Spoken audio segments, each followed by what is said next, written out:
guarded the opposite bank.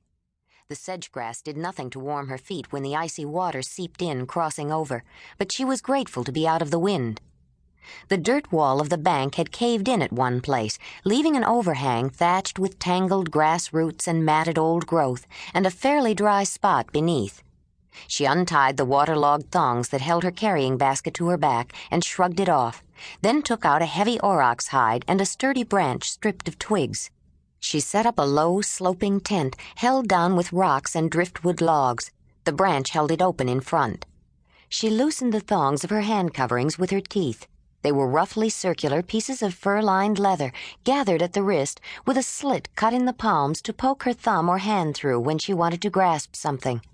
Her foot coverings were made the same way, without the slit, and she struggled to untie the swollen leather laces wrapped around her ankles. She was careful to salvage the wet sedge grass when she removed them. She laid her bearskin wrap on the ground inside the tent, wet side down, put the sedge grass and the hand and foot coverings on top, then crawled in feet first. She wrapped the fur around her and pulled the carrying basket up to block the opening. She rubbed her cold feet, and when her damp fur nest warmed, she curled up and closed her eyes. Winter was gasping its last frozen breath, reluctantly giving way to spring, but the youthful season was a capricious flirt. Amid frigid reminders of glacial chill, tantalizing hints of warmth promised summer heat. In an impulsive shift, the storm broke during the night. Ayla woke to reflections of a dazzling sun glinting from patches of snow and ice along the banks, and to a sky deep and radiantly blue.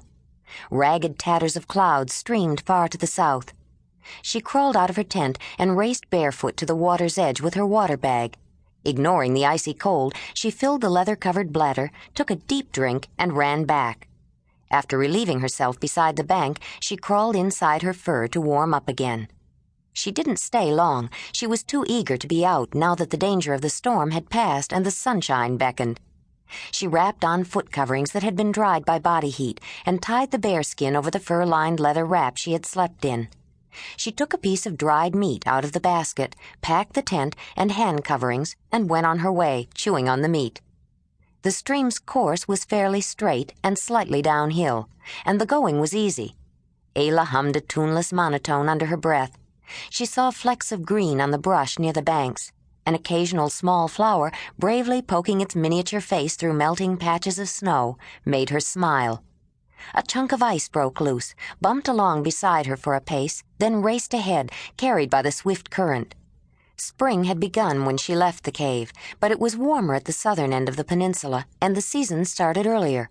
The mountain range was a barrier to the harsh glacial winds, and maritime breezes off the inland sea warmed and watered the narrow coastal strip and south-facing slopes into a temperate climate. The steppes were colder. She had skirted the eastern end of the range, but as she traveled northward across the open prairie, the season advanced at the same pace. It never seemed to get warmer than early spring. The raucous squeals of terns drew her attention. She glanced up and saw several of the small gull-like birds wheeling and gliding effortlessly with wings outstretched. The sea must be close, she thought. Birds should be nesting now. That means eggs. She stepped up her pace. And maybe mussels on the rocks, and clams, and limpets, and tide pools full of anemones. The sun was approaching its zenith when she reached a protected bay formed by the southern coast of the mainland and the northwestern flank of the peninsula.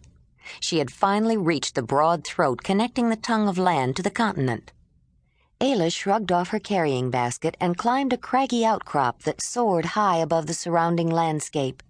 Pounding surf had cleaved jagged chunks of the massive rock on the seaward side. A bevy of dovekies and terns scolded with angry squawks when she collected eggs.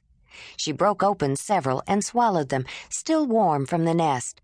She tucked several more into a fold of her wrap before climbing down.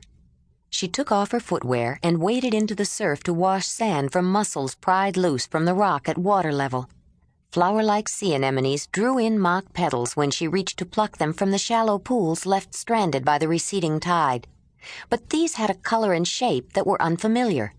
She rounded out her lunch with a few clams instead, dug from the sand where a slight depression gave them away.